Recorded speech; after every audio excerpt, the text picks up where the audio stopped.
Question number 10, and the correct answer is C. Given that S is a closed and T is a compact subset of R, such that the intersection of S and T is not the empty set, it is clear to us S intersection T is a subset of T. Since T is bounded, so S intersection T is also bounded. We know that by a well-known theorem, the intersection of two closed sets is also closed. Hence, S intersection T is closed.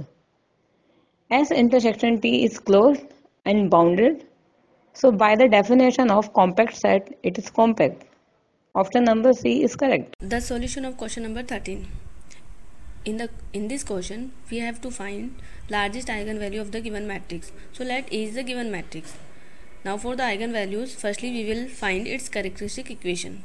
So the characteristic equation of A is given by as lambda cube minus 21 lambda square minus 189 lambda plus 3969 is equal to 0. Now it's a cubic equation. To find its root, we can use synthetic division method. So when we use synthetic division method, we have lambda is equal to 21 and lambda is equal to plus square root of 189 and lambda is equal to minus square root of 189. So it is clear that the largest eigenvalue of A will be 21. Solution of question number 15. In this question we have triple integral over the region bounded by the given planes, and these planes can be easily figured out as this. So now the limits of triple integral can be given as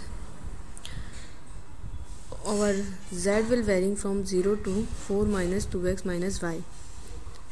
So that will be our mu, and y will varying from 0 to 4 minus 2x, that will be our lambda, and our x will varying from 0 to 2. Thus the function lambda x minus mu is the function of xy can be given by y. Question number 18.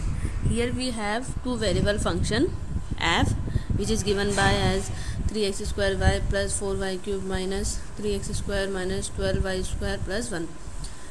And in this question we have to find its saddle point. So for saddle points, firstly we will find its critical points. So for the critical points, firstly we will find first order derivatives as del f over del x and del f over del y. Those are given as like this. Now for the maxima or minima, we will take del f over del x is equal to 0 and del f over del y is equal to 0. So from here we have two equations. Now these are two equations in two variable x and y. So when we solve equations 1, then we have either x is equal to 0 or y is equal to 1.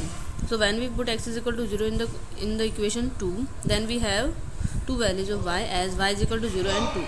So here we have 2 points as 0, 0 and 0, 2.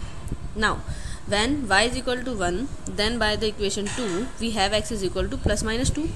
So here we have 2 points as 1, 2 and we have points 2, 1 and minus 2, 1. That is, we have 4 stationary points or critical points or like extreme points given by as 0, 0, 0, 2, 2, 1, minus 2, 1.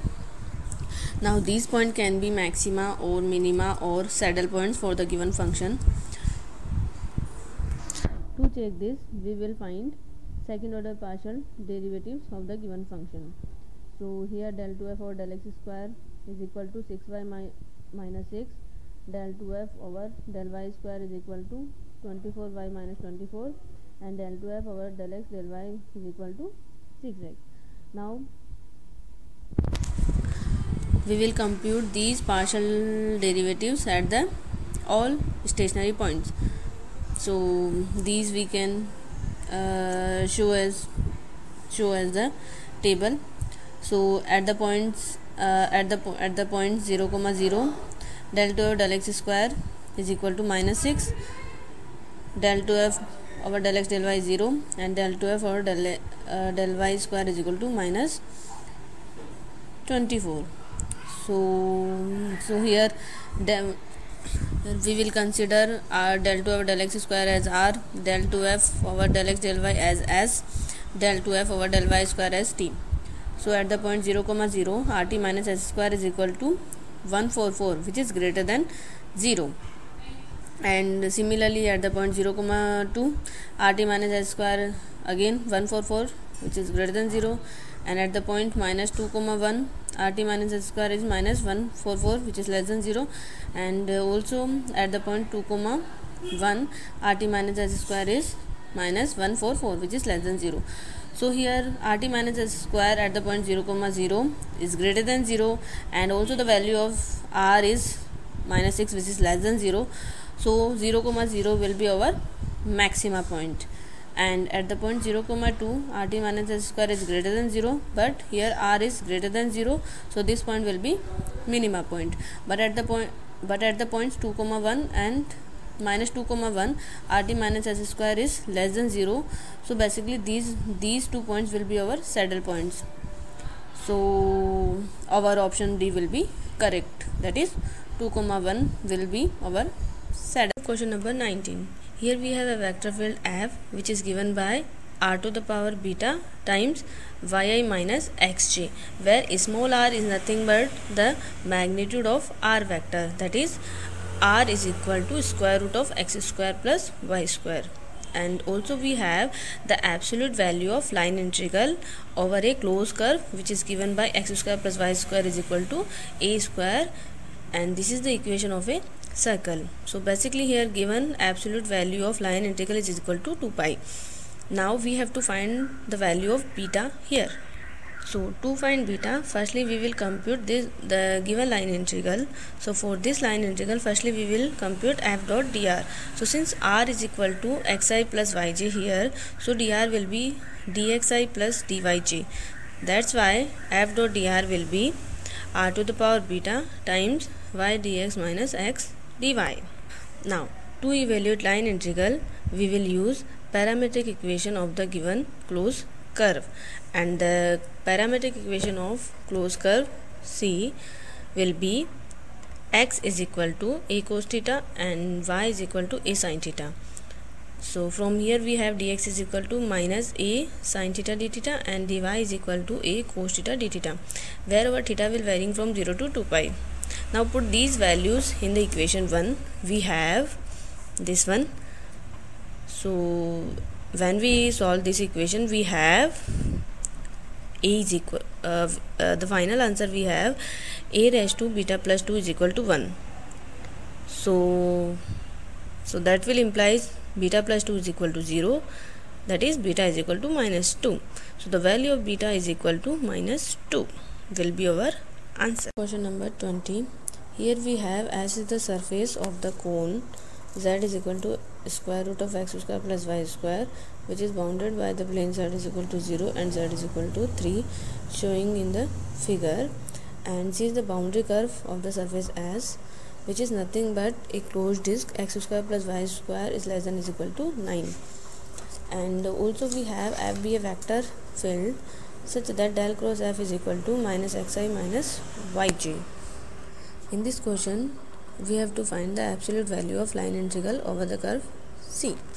Now since here we have the value of del cross f instead of f, so we cannot find the value of line integral directly. So here to evaluate this line integral we can use Stokes theorem. So by the Stokes theorem we have the line integral of f over the curve C is equal to surface integral as del cross f dot n cap ds.